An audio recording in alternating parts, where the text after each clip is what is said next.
માતાશ્રી તુલસીપત્રમ ચેનલમાં હું અપર્ણા આપ સૌનું સ્વાગત કરું છું.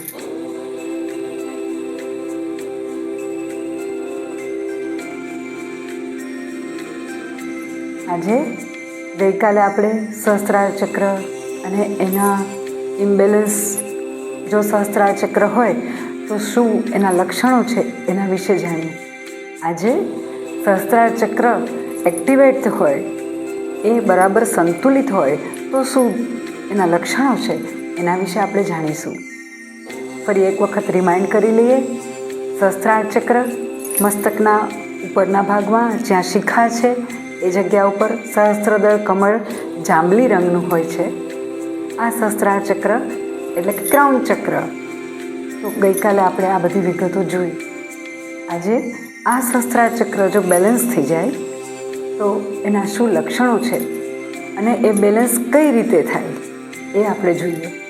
સૌ પ્રથમ તો સહસ્ત્રાર ચક્ર જો અસંતુલિત હોય તો વ્યક્તિ દિશાહીન હોય છે, એને કોઈ ધ્યેયની સ્પષ્ટતા હોતી નથી.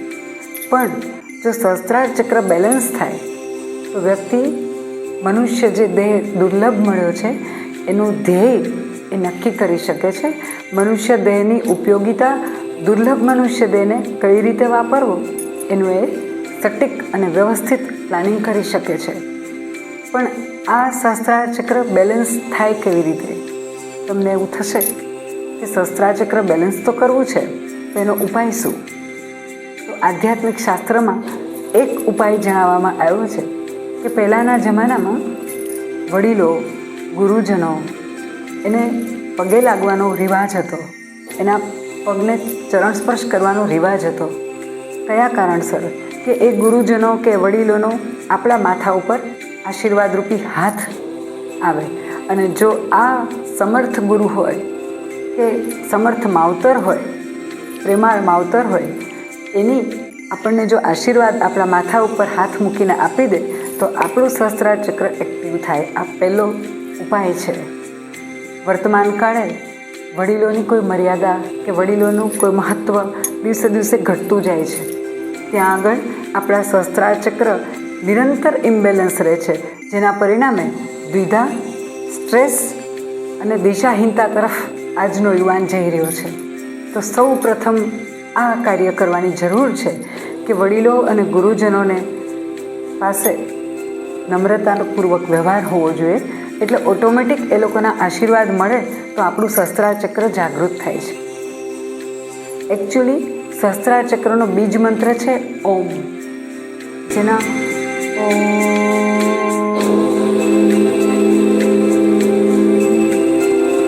આ ઓમ કારના ચેન્ટિંગ દ્વારા આપણે સહસ્ત્રાર ચક્રને નિરંતર એનું જાપ કરવાથી આપણું સહસ્ત્રાર ચક્ર જાગૃત થાય છે. એના દેવી દેવતામાં ગણીએ તો સહસ્ત્રાર ચક્ર એટલે નવરાત્રિના 9 દિવસો દરમિયાન 8મનો દિવસ જે છે એ મહાગૌરીનો દિવસ કહેવાય છે.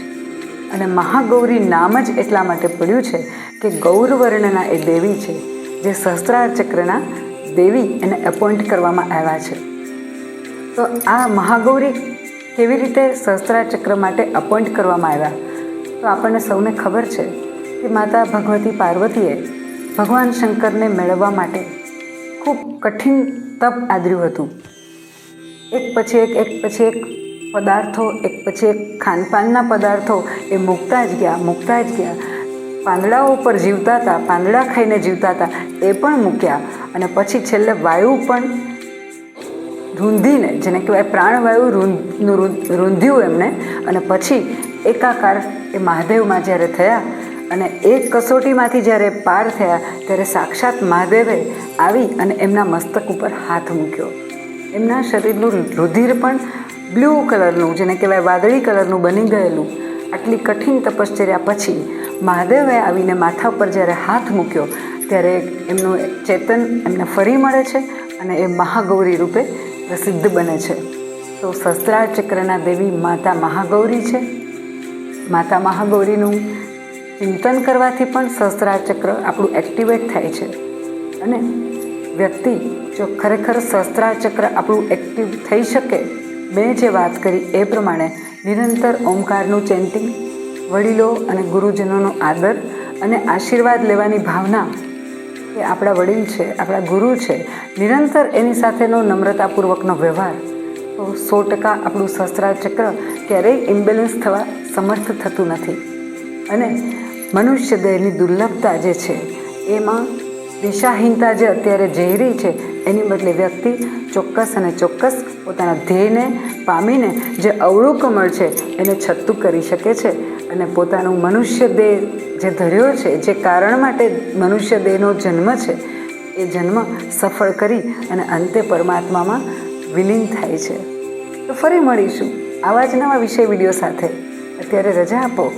આપણું અને આપણા પરિવારનું જતન કરવાનું ભૂલતા નહીં. મારી ચેનલને લાઈક કરજો, શેર કરજો, સબસ્ક્રાઈબ કરજો. બીજું ચક્ર છે આજ્ઞા ચક્ર. તો ફરી મળીશું આવા જ નવા વિડીયો સાથે. આવજો.